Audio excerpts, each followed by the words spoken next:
주여 비오니 우리 마음과 생각을 은혜의 보좌로 이끌어 주 얼굴 뵙게 합소서. 우리의 생활의 변화를 심령의 활력을 주소서.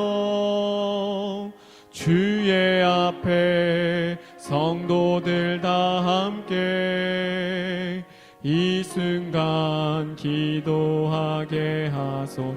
우리 한 번 더 찬미하겠습니다. 오 주여 비오니 우리 마음과 생각을 은혜의 보좌로 이끌어 주 얼굴 뵙게 하소서. 우리의 생활의 변화를 심령의 활력을 주소서. 주의 앞에 성도들 다 함께 이 순간 기도하게 하소서.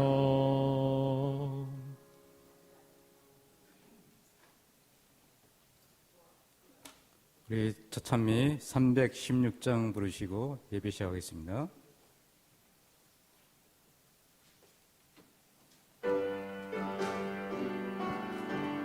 다 같이 기립하셔서 찬미하시겠습니다.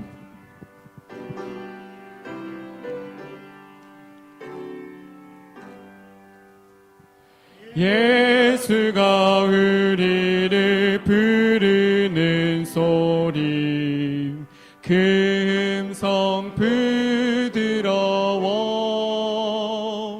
문 앞에 나와서 사면을 보며 우리를 기다리네.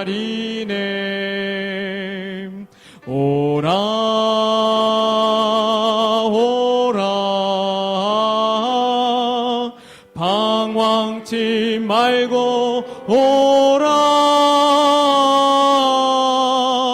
죄 있는 자들아 이리로 오라. 주 예수 앞에 오라. 간절히 오라고 부르실 때에 우리가 지체하렴. 주님의 은혜를 왜 아니 받고 들은 채 아니하나. 오라 오라 방황치 말고 오라. 죄 있는 자들아 이리로 오라. 주 예수 앞에 오라. 세월이 살같이 빠르게 지나 쾌락은 끝이 나고 사망의 그늘이 너와 내 앞을 덮어서 가리우네. 오라 오라 방황치 말고 오라. 죄 있는 자들아 이리로 오라. 주 예수 앞에 오라. 우리를 위하여 예비해 두신 영원한 하늘 집은 죄 많은 세상의 끝날이 올 때 주님과 살 곳일세. 오라 오라 방황치 말고 오라. 죄 있는 자들아 이리로 오라. 주 예수 앞에 오라.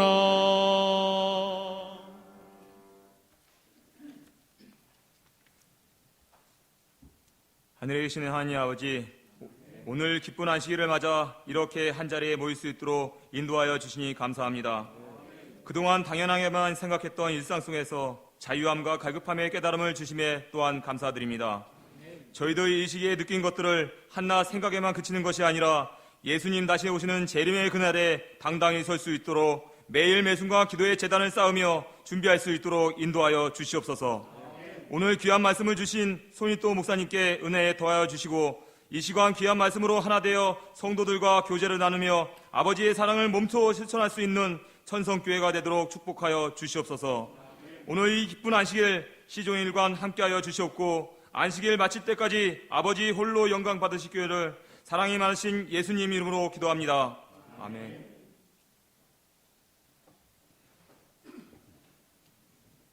두 번째 참여 383장 부르겠습니다. 참여에 전일도 목사님의 말씀, 하나님의 말씀 읽겠습니다.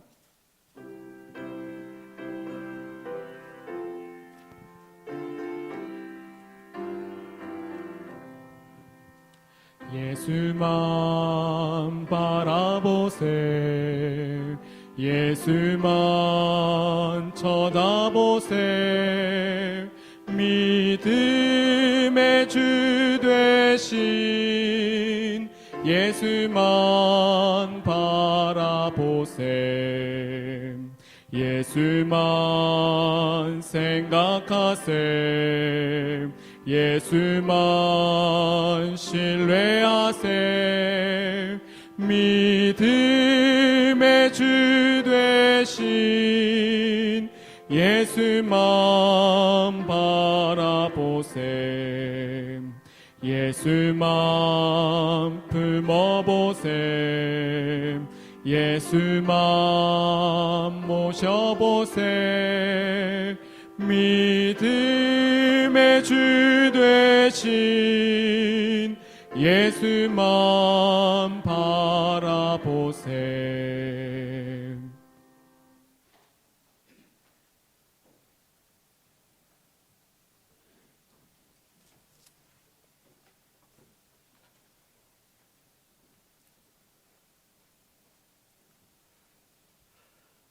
안녕하십니까?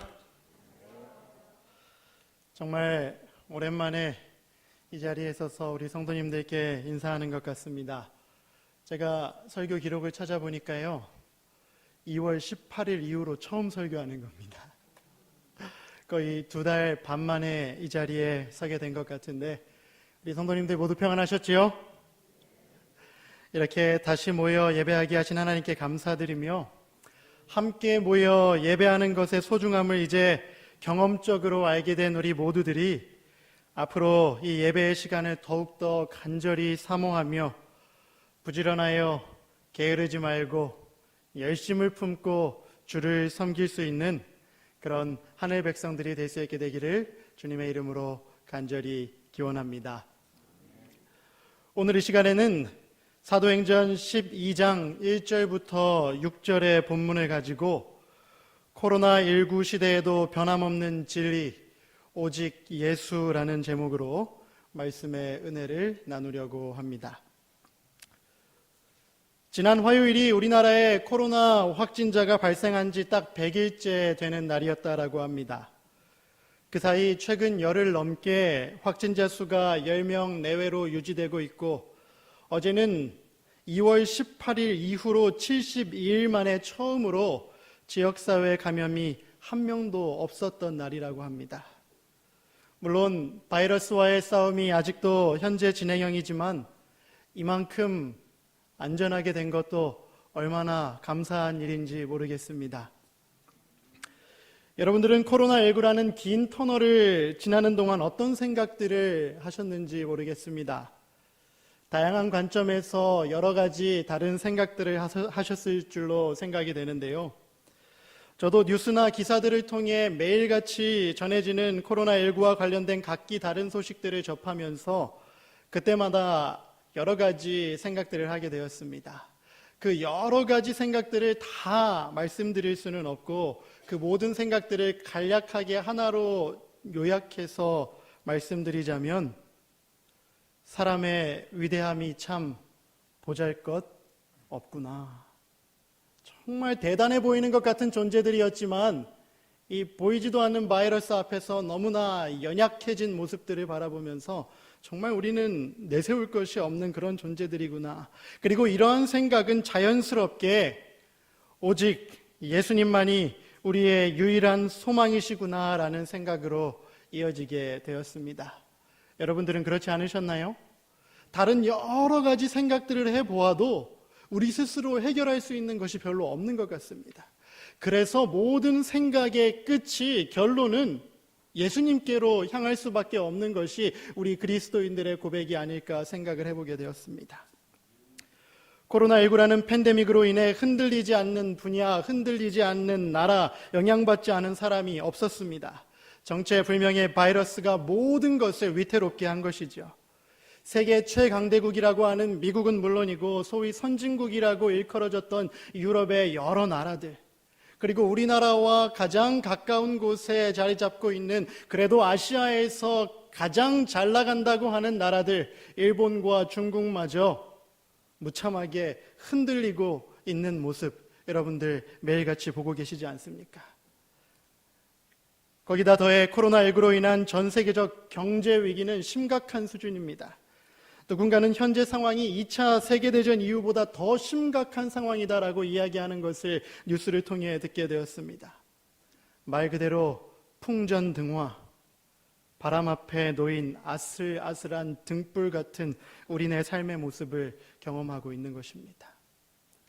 그런데 우리가 이 코로나19의 위기는 간신히 넘긴다 해도 다가올 이 지구의 미래는 그리 밝지 않다는 것이 많은 전문가들의 공통적인 의견입니다.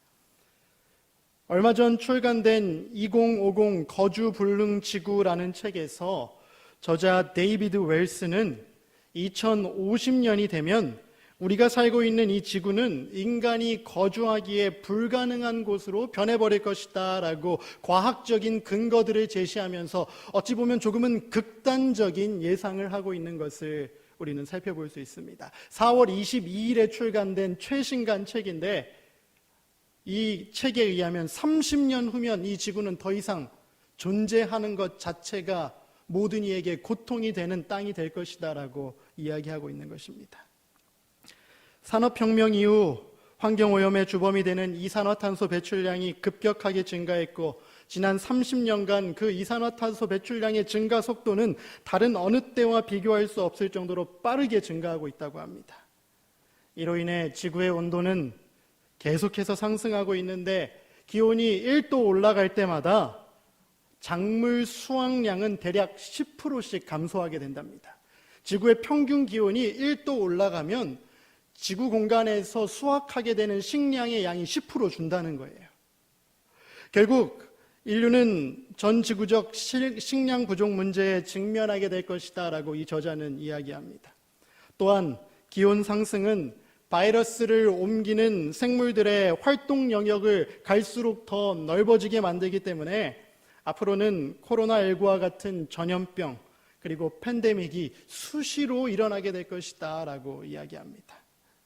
우리가 이 지구에서 얼마나 더 오래 살게 될지는 모르겠지만 앞으로 우리들의 삶은 계속해서 밀려오는 엄청난 폭풍을 헤쳐나가는 삶이 될 것입니다. 저는 물론이거니와 그 다음 세대들이 살아야 할 이 세상은 정말 상상조차 할 수 없는 경랑 속에서 그것을 헤치면서 살아가야 하는 인생들이 될 것이라는 것이죠. 여기에 더해 우리는 우리가 가진 신앙적인 안목으로 이 세상 역사의 끝이 다가오고 있음을 또한 살펴보게 됩니다. 지난 2달여간 코로나 바이러스가 전 세계로 급속히 확산되면서 이것이 예수님의 재림으로 연결되는 강력한 징조다라는 인식이 재림 성도들 사이에 퍼지기 시작했고, 아니나 다를까 이것저것에서 평소보다 좀 더 자극적이고 좀 더 강한 어조로 전달되는 마지막 때에 관한 종말론적 설교들이 들려오기 시작했습니다. 여러분들도 스마트폰을 통해서 그런 설교 전달받아 보신 적 있으신가요? 그 설교들을 들어보면 하나같이 프란치스코 교황과 트럼프 대통령의 발언들이 인용이 되고, 급변하는 국제 정세와 급격하게 흔들리는 세계 경제의 상황들이 요한계시록의 말씀들과 연결이 되면서 일요일 휴업령이 곧 내리게 될 것이다. 머지않아 곧 야곱의 환란이 시작될 것이다. 그러므로 지금껏 나태한 신앙생활을 하고 있는 재림 성도들이여 깨어나 예수의 재림을 준비하라라는 평소보다 조금 더 우리의 귀를 번뜩이게 하는 자극적인 메시지와 언변으로 설교가 전달되는 것을 종종 듣게 되었습니다. 많은 성도들이 그 말씀을 듣고 공유하고 그 말씀들을 하시는 목사님들의 설교를 찾아가고, 그런 유행들이 재림 성도들 사이에 퍼져가는 것도 지난 몇 달 동안 보게 되었습니다. 어떠십니까, 여러분? 이런 이야기를 들으면 두려우십니까? 끝이 다가온대. 일요일 휴업령 내린대. 야곱의 환란 다가온대. 짐승의 표 우리를 힘들게 할 것이래. 경각심이 좀 생기십니까? 지난 몇 주 동안 이런 상황들이 두렵다고 이야기하시는 분들, 그리고 이제 진짜 정신 차려야겠다라고 이야기하시는 분들의 이야기들을 많이 들었습니다. 마지막 때를 살아가는 성도들을 준비시키기 위하여 하나님께서 허락하시는 메시지구나라는 생각을 해보게 되었습니다. 그런데 이처럼 세상에 큰 위기가 닥칠 때면 어김없이 등장하는 이런 강한 어조의 종말론적 메시지들을 접하면서 우려가 되는 부분이 없지 않아 있는 것도 사실입니다. 앞서 말씀드렸다시피 예언의 말씀을 연구하고 그것을 시대에 맞게 해석하고 종말론적으로 적용하는 것은 매우 중요한 일입니다. 예언의 백성으로서 마땅히 해야 할 일입니다. 그러나 그것보다 훨씬 더 중요한 신앙의 기본과 본질이 갖춰지지 않은 채 눈앞에 보이는 사건에만 집중하여 마지막 때와 다가올 심판에 대한 두려운 이야기들을 자꾸 강조하면서 그 두려움이 동기가 된 준비, 그 두려움이 동기가 된 신앙을 유도하는 것은 우리 신앙생활에 심각한 문제를 일으킬 수도 있기 때문입니다.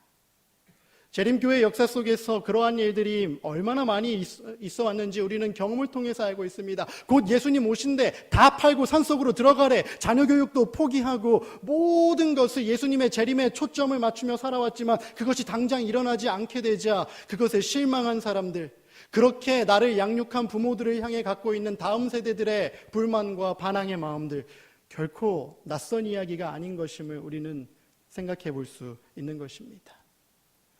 그래서 재림교회 신학자 도널드 E. 만셀 목사님께서는 이러한 상황들을 바라보시면서 예전에 이런 말씀을 하셨습니다. 같이 한번 읽어볼까요? 예언의 목적은 시작.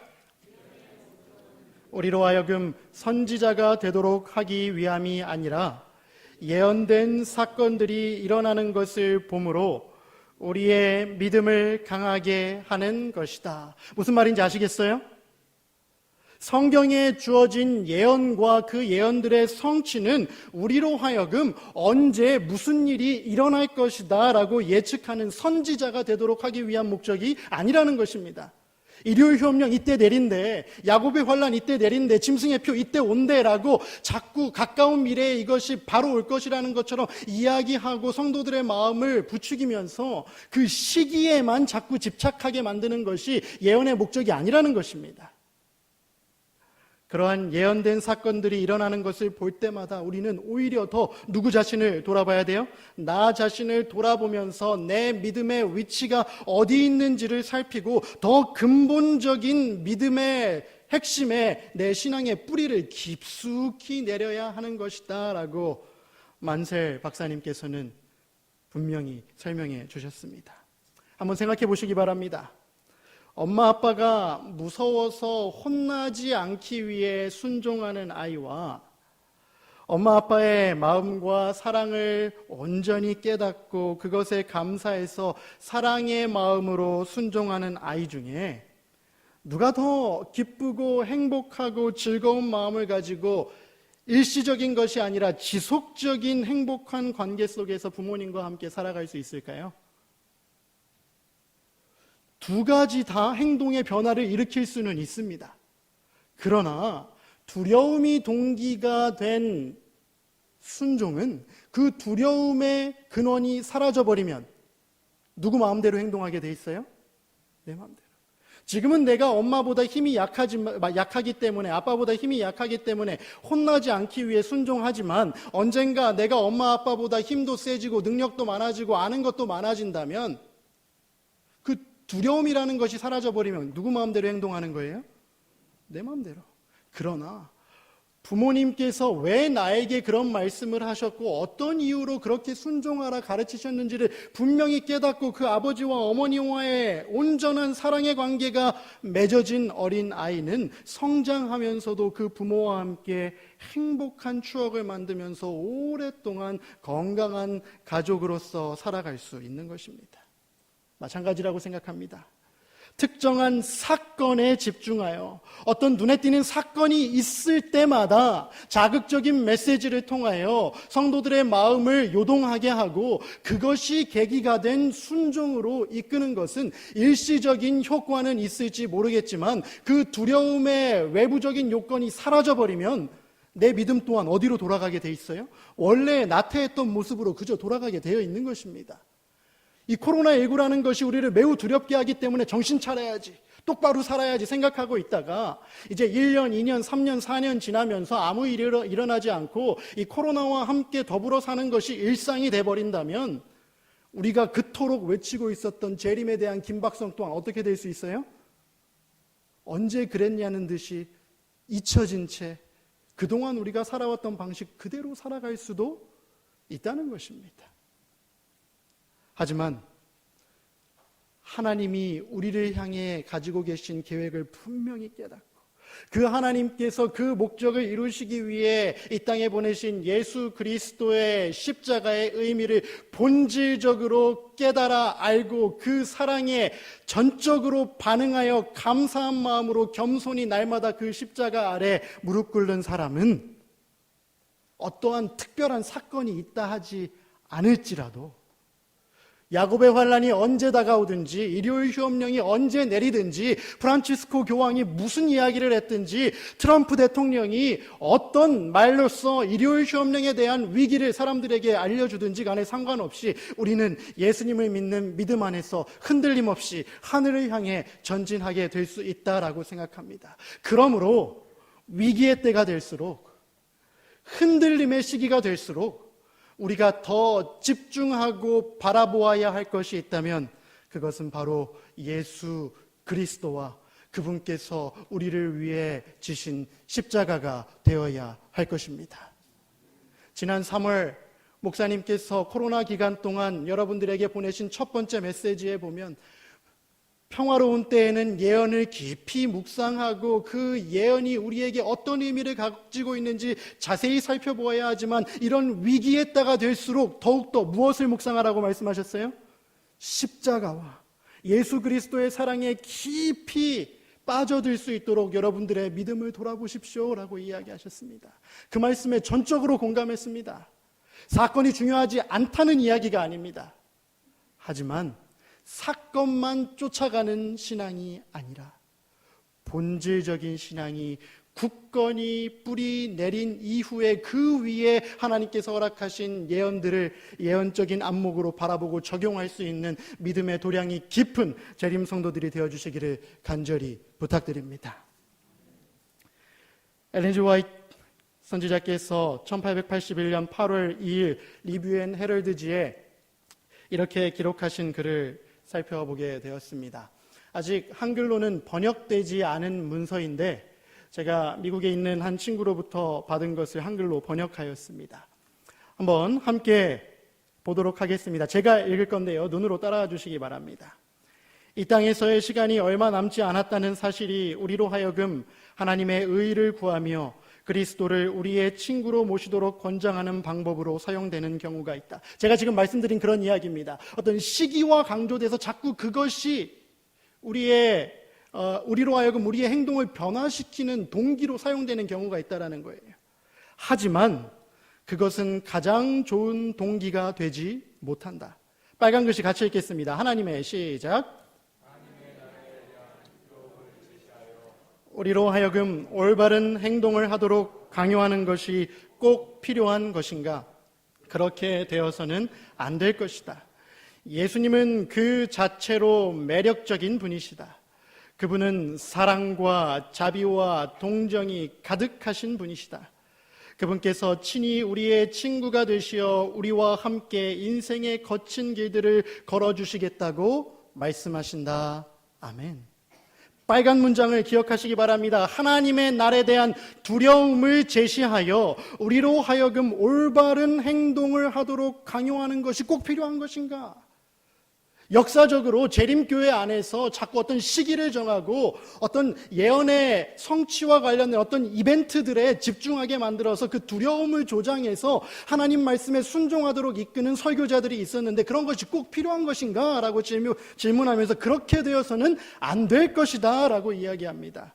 왜냐하면 예수님은 두려워서 섬길 뿐이 아니라 뭐에서 섬길 뿐이에요? 그분의 사랑에 우리가 감격해서 나를 향한 하나님 아버지의 사랑이 엄청나다는 사실을 우리가 깨닫고 그것에 대한 긍정적인 반응으로서 하나님 앞에 나오는 것이지, 지금 이거 하지 않으면 마지막 심판의 날 유황불에 타 죽을까 봐, 마지막 날 막 환란이 다가온다는데 내가 지금 이거 준비되지 않으면 그때 어떻게 견딜까 봐, 이런 두려움 때문에 마지막 때를 위해 준비하는 것은 건강한 동기가 아니다라는 사실입니다. 바라기는 계속되는 코로나19 기간 동안 사건에 휘둘리는 신앙이 아니라 사랑과 자비와 동정이 가득한 우리의 친구 되시는 예수님께서 우리의 마음속 깊이 자리 잡을 수 있게 되기를 주님의 이름으로 간절히 기원합니다. 이제 남은 시간 동안 그런 모습으로, 그런 경험으로 예수님과 진정한 친구가 되어 내 목숨을 잃을 수도 있는 위기 앞에서도 흔들림 없는 믿음을 보여준 한 사람을 여러분들께 소개하면서 우리 삶에 적용할 수 있는 교훈을 한번 살펴보려고 합니다. 오늘 본문의 말씀입니다. 사도행전 12장 1절부터 6절의 말씀을 함께 교독해 보도록 하겠습니다. 홀수절은 제가 읽고요, 짝수절은 우리 성도님들께서 읽어주시기 바랍니다. 1절입니다. 그때 헤롯 왕이 손을 들어 교회 중에서 몇 사람을 해하려 하여 유대인들이 이 일을 기뻐하는 것을 보고 베드로도 잡으려 할새 때는 무교절 기간이라.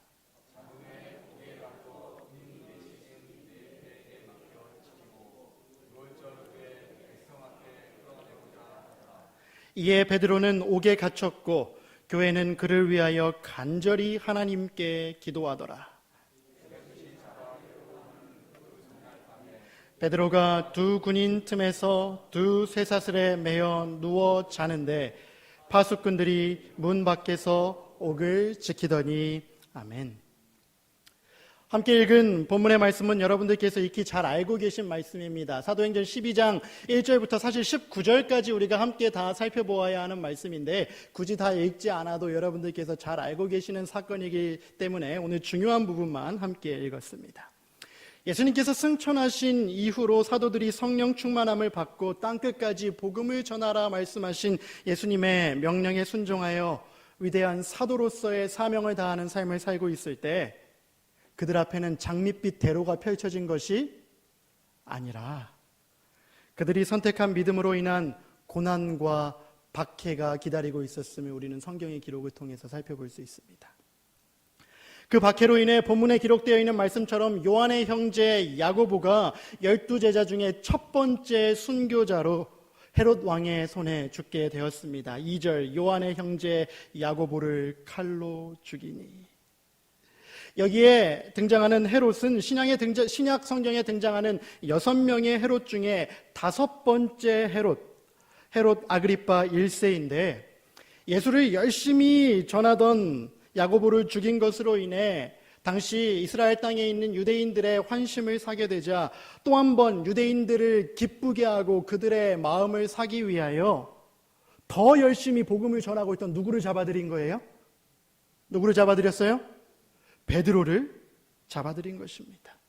잡아들였을 뿐만 아니라 적당한 때 베드로를 처형하기 위해 준비하고 있었습니다. 이 이야기가 어떻게 진행되고 그 결말이 어떠한지 여러분들께서 잘 알고 계시지요. 하나님께서 보내신 천사에 의하여 그날 밤 사형에 처해지기 바로 전날 밤에 기적적으로 도저히 살아나올 수 없는 감옥에서 구해냄을 받은 이야기가 바로 이 사도행전 12장에 기록되어 있는 말씀입니다. 그런데 제가 오늘 이 저녁 여러분들과 함께 집중해 보고 싶은 말씀은 6절에 기록되어 있는 말씀입니다. 6절의 말씀 제가 다시 한번 읽어보겠습니다. 헤롯이 잡아내려고 하는 그 전날 밤에, 성경의 기록에 의하면 무교절 명절 시즌이었다 그랬잖아요. 그래서 명절이 지난 이후에 더 많은 사람들이 집중할 수 있을 때, 그래서 더 많은 사람들의 박수를 받고 인기를 끌 수 있을 때 베드로를 처형하기 위해 기다리고 있었는데 드디어 마지막 날 밤이 된 거예요. 이제 다음날 아침이면 베드로를 사형대 위에 올려서 칼로 아마 죽이는 처형을 하려고 준비하고 있었을 것입니다. 그렇게 마지막 위기의 밤을 베드로가 감옥에서 보내게 됩니다. 그런데 여러분들이라면 내가 다음 날이면 이제 목이 베어 죽을 수도 있다는 위험 속에 감옥에 갇혀 있다면 여러분들은 그 마지막 밤을 어떻게 보내시겠습니까? 마음 편하게 드르렁드르렁 코 골면서 편하게 잠에 드실 수 있으셨겠습니까? 헤롯이 자기를 잡아 넣은 것이 결코 장난이 아님을 베드로는 알 수 있었어요. 왜요? 바로 전에 누가 칼에 의해 죽었으니까요. 자기 동료 중에 하나였던 야고보가 죽는 것을 베드로는 보았든지 소식을 통해 들었을 것입니다. 그랬기 때문에 자기가 지금 감옥에 잡혀 있는 것이 조금 있으면 풀려날 수도 있다는 희망을 갖게 하는 것이 아니라, 그래, 나도 내 형제 야고보처럼 뭐 할 것이 분명하다? 죽을 것이 분명하다라는 사실을 베드로는 알고 있었을 거예요. 그런데 그날 밤, 처형이 있기 바로 전날 밤 베드로의 모습을 지금 성경은 무엇이라고 기록하고 있어요? 두 군인 틈에서 두 쇠사슬에 매워서 뭐하고 있다고요? 누워서 자고 있대요. 그 말씀을 사도행적에 보니까요, 사도행적 146쪽에 그 베드로의 모습을 묘사해 줬는데 이렇게 설명하고 있습니다. 같이 읽어볼까요? 시작.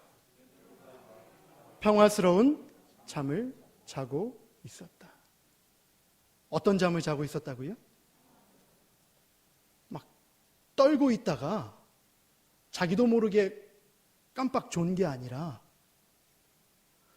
두 군인이 자기를 지키고 있고 손과 발은 다 쇠사슬에 묶여 있는데, 그리고 내일 아침 해가 뜨면 나는 이제 사형대 위로 올라갈 것을 알고 있는데 어떻게 자고 있다고요?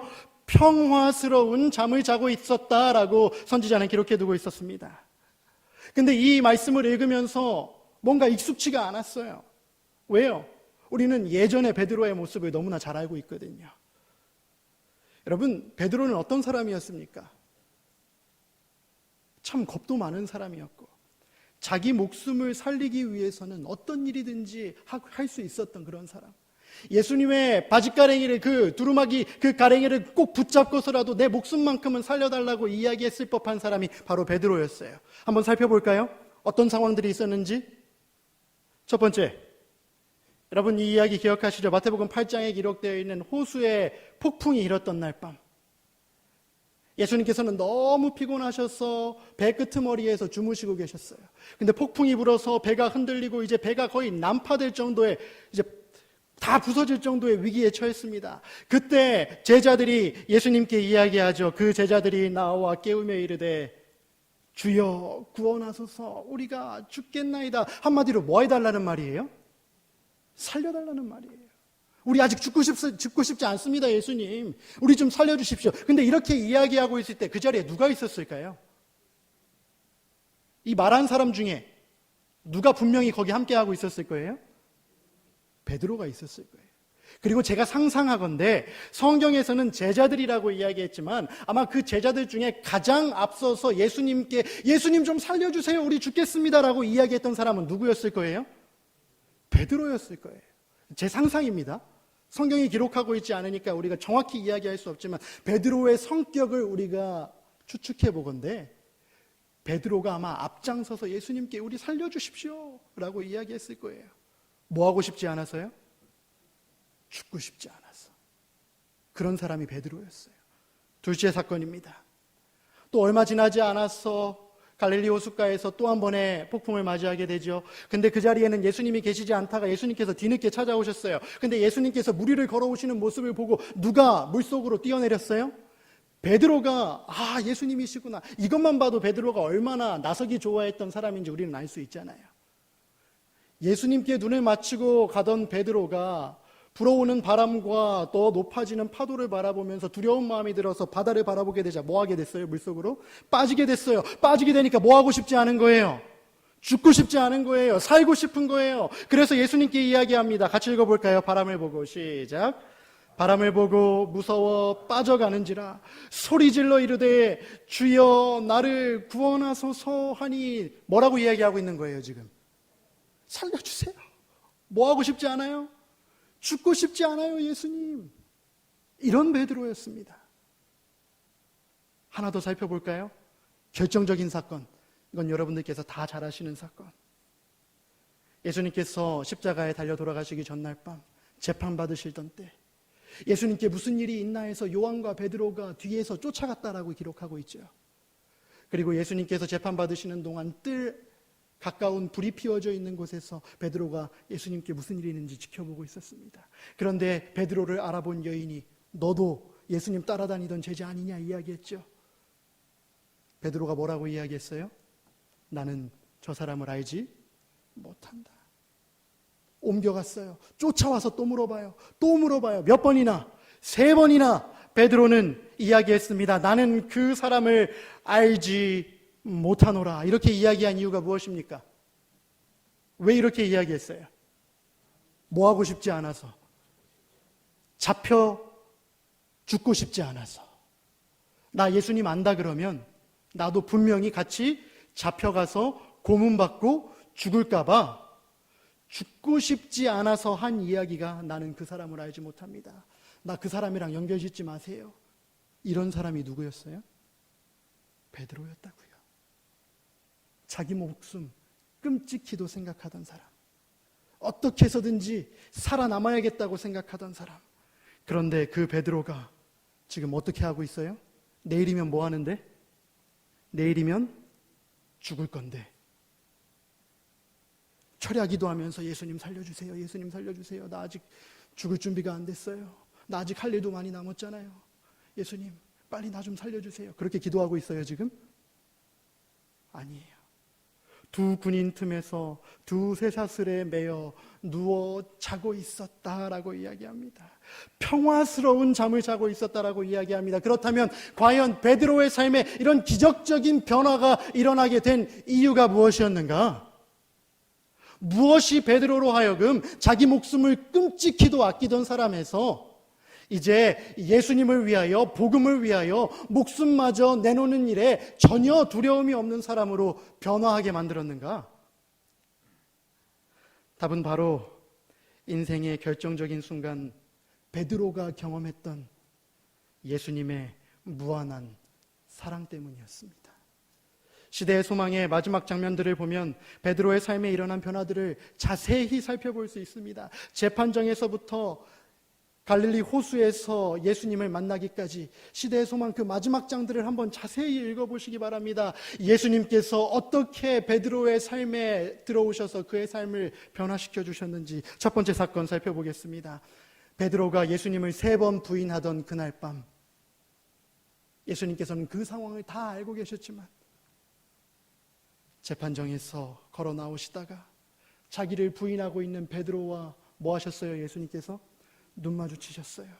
근데 선지자의 글에 의하면 빨간 글씨 그 부드러운 얼굴에서 그는 깊은 동정과 슬픔을 볼 수 있었을 뿐 분노의 그림자는 추워도 볼 수 없었다. 그의 양심은 일깨워졌다. 예수님께서 혼내셔서 베드로가 정신 차렸어요? 그것 봐. 너 3번 부인할 거라고 내가 얘기했지? 그럴 줄 알았어. 비난의 눈초리로 바라보셨다고요? 아니요. 동정과 불쌍한 눈으로 바라보는 그 사랑의 눈빛이 베드로의 양심을 일깨웠다라고 이야기합니다. 두 번째 현장입니다. 십자가 위에 예수님. 여러분, 성경에 보면 십자가 현장에 베드로가 있었다라는 기록은 없습니다. 그런데 누가복음 23장 49절의 말씀에 의하면 예수를 아는 자들과 갈릴리로부터 따라온 여자들도 다 멀리 서서 이 일을 보니라라는 말씀이 있어요. 예수를 아는 자들, 이 아는 자들 가운데 분명 예수님의 제자들도 포함되어 있었을 것이다 라는 것이 많은 신학자들의 생각입니다. 설령 베드로가 그 십자가 현장에 바로 있지 않았다 할지라도 베드로는 그 십자가상에서 어떤 일이 있었는지 다 전해 들어서 알았을 거예요. 예수님께서 마지막까지 어떤 마음으로 모든 인류를 용서하셨고 자신을 십자가에 못 박고 있는 로마 병정들을 용서하셨는지 베드로는 다 들어서 알고 있었을 거예요. 이 십자가의 현장에서 함께 했던 그 경험이, 혹 함께하지 않았다면 그 십자가에 대해서 들었던 베드로의 직접적인 그 경험이 분명 베드로의 마음에 변화를 일으키는 강력한 촉매제가 되었음이 분명합니다. 그리고 마지막으로 예수님께서 그렇게 흔들리고 있던 베드로의 마음을 붙잡아 주시고 다시 일으켜 세우시기 위하여 베드로를 마지막으로 만나 주신 곳이 어디예요? 갈릴리 호숫가입니다. 그리고 그 갈릴리 호수에서 예수님께서 다른 제자들에게 식사를 다 주신 다음에 베드로와 1대1로 대화하시지요. 뭐라고 질문하세요? 내가 나를 뭐하느냐? 사랑하느냐? 몇 번 물어보셨어요? 3번 물어보셨어요. 그렇게 베드로의 마음 가운데 누구의 사랑이? 예수님의 사랑이 깊이 자리 잡게 됐어요. 예수님의 용서가 베드로의 마음을 엄청나게 감사한 마음으로 가득 차게 만들었다는 것입니다. 베드로는 종말론에 대해서 알지 못했을 거예요. 마태복음 24장에 기록되어 있는 예수님의 마지막 날에 대한 예언에 대한 이야기는 듣고 있었어요. 하지만 그때까지 제자들은 예수님이 하시는 이야기 제대로 알아들었다 그랬어요? 못 알아들었다 그랬어요? 못 알아들었어요. 그렇다면 베드로를 변화시킨 것은 그 종말론에 대한 메시지, 두려운 메시지가 아니었을 거예요.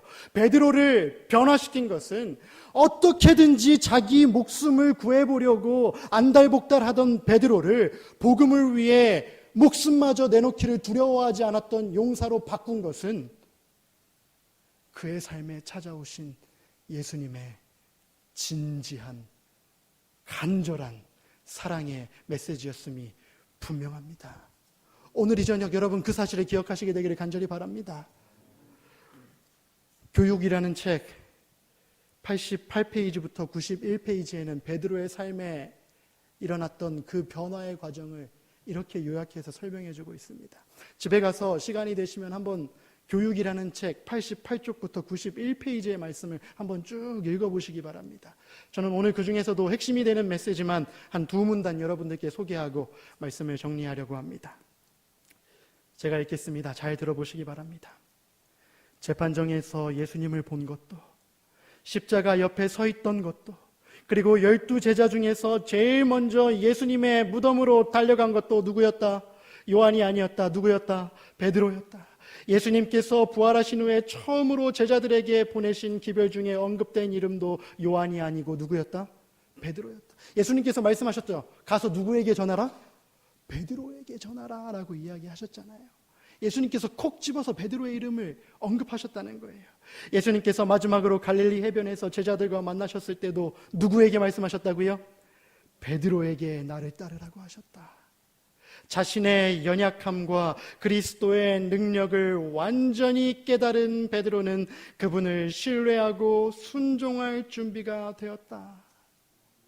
자신의 연약함, 그와 반대되는 예수님의 능력을 완전히 깨달았기 때문에 베드로는 이제 그 어떤 길도 두려움 없이 따라갈 준비가 되었다라고 이야기합니다. 이어서 이야기합니다. 이거는 같이 읽어보겠습니다. 그리스도의 시작.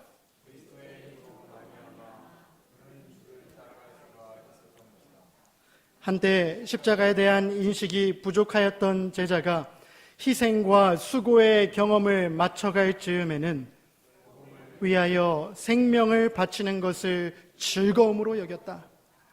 베드로의 변화는 하나님의 자비심, 사랑으로 말미암아 이루어진 기적이었다. 무엇이 만들어낸 기적이었다고요? 하나님의 자비와 사랑이 만들어낸 기적이었다. 그의 인생이 맞춰질 즈음에는 복음을 위하여 생명을 바치는 것이 어떤 일이 되었다고요? 즐거운 일이 되었다라고 선지자는 기록하고 있는 것입니다. 사랑하는 천성교회 성도 여러분, 베드로가 했던 그 경험을 오늘 우리가 할 수 있게 되기를 간절히 기도합니다. 이 코로나19로 온갖 공포와 온갖 미래에 대한 걱정이 앞서는 시대에 우리의 삶이 자꾸 눈앞에 보이는 사건들에만 집착하는 것이 아니라 자꾸 이곳저곳에서 들려오는 두려움을 자극하는 메시지에 내 마음을 줄 것이 아니라 보다 더 본질적인 예수 그리스도의 십자가와 그곳에서 이루어진 용서와 그곳에서 나를 향해 내뱉어졌던 사랑의 메시지에 내 마음을 먼저 온전히 내어주시게 되기를 간절히 기도합니다. 그것이 우리의 삶을 변화시킬 수 있는 진정한 기적이 될 것이다 라고 선지자가 이야기했던 그 메시지를 분명히 기억하시면서 이 코로나19의 기간을 지혜롭게 용기 있게 극복해가는 저와 여러분이 될 수 있게 되기를 간절히 기도합니다.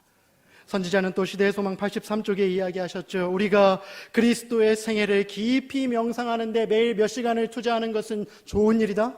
매일 1시간을 바치는 것은 매우 좋은 일이다. 자꾸 다른 목사님들이 뭐라고 이야기하는 것 쫓아다니면서 들으려고 하지 마세요. 내가 먼저 이 말씀으로 돌아가서 그 말씀이 나에게 들려주시고자 하는 음성이 무엇인지 내가 말씀을 접할 수 있는 습관을 갖게 되시기를 간절히 바랍니다.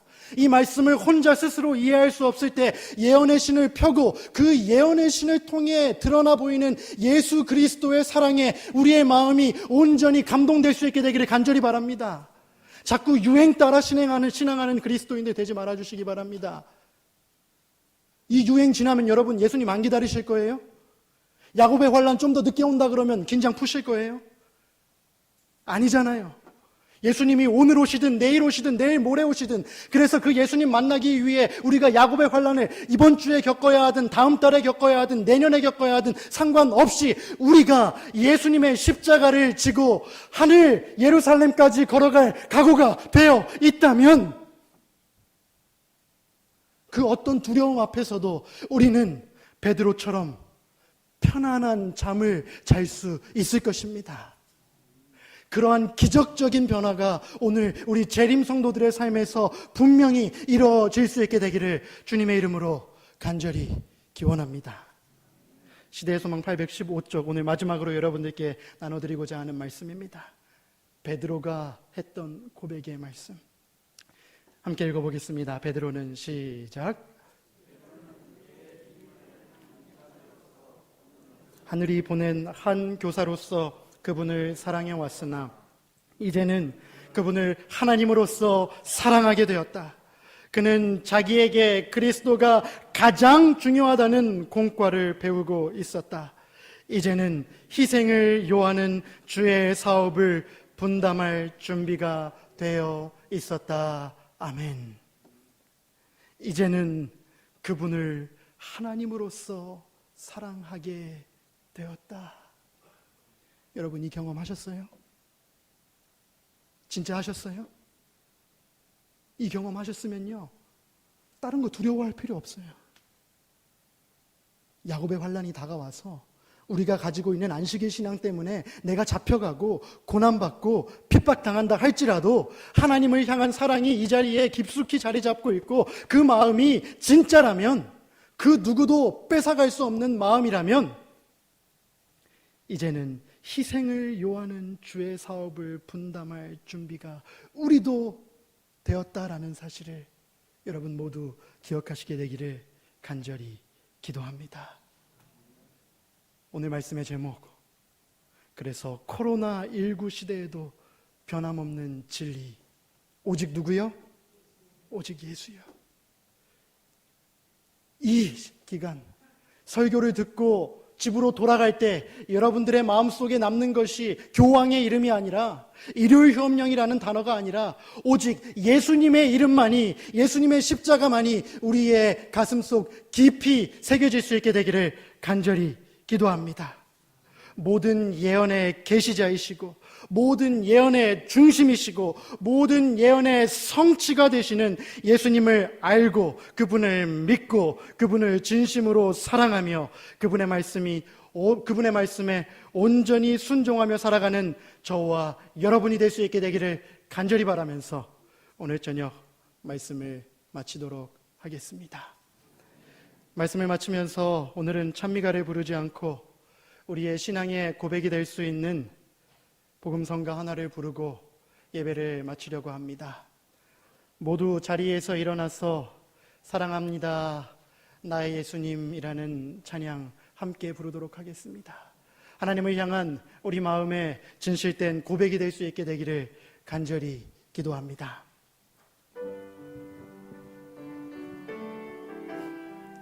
두 번 반복해서 부르겠습니다. 사랑합니다 나의 예수님, 사랑합니다 아주 많이요. 사랑합니다 나의 예수님, 사랑합니다 그것뿐이에요. 사랑한다 아들아, 내가 너를 잘 아노라. 사랑한다 아들아, 내게 축복 더하노라. 사랑합니다 나의 예수님, 사랑합니다 아주 많이요. 사랑합니다 나의 예수님, 사랑합니다 그것뿐이에요. 네, 따라하겠습니다. 사랑한다 내 딸아, 내가 너를 잘 아노라. 사랑한다 내 딸아, 내게 축복 더하노라. 함께 기도하시겠습니다. 하늘에 계신 하나님 아버지, 오늘 말씀을 통하여 다시 한번 어떤 위기와 풍랑과 폭풍 가운데서도 오직 예수만이 우리의 소망이 되심을 보여주시니 감사합니다. 예수님, 예언을 가진 자들로서 그 말씀을 분명히 이해하고 현재의 삶에 적용하며 사는 것 중요합니다. 하지만 주님, 자칫 우리가 눈앞에 보이는 사건들에만 집중한 나머지 본질을 놓칠 때가 있었던 실수가 있었음을 주님 앞에 고백하오니, 더 중요한 본질, 예수 그리스도의 십자가와 예수 그리스도의 사랑이 내 마음을 온전히 변화시킬 수 있는 기적을 경험할 수 있게 도와주시옵소서. 예수님을 하나님으로 사랑할 수 있는 경험을 할 수 있게 도와주시고, 그리하여 삶의 어떠한 폭풍과 위기 속에서도 평안히 잠들 수 있는 재림 성도들 될 수 있도록 주님 은총 내려 입혀 주시옵소서. 그런 평안한 마음으로 집으로 돌아가려고 합니다. 그 평안한 마음, 예수님과 함께함으로 우리의 것 되게 도와주시옵소서.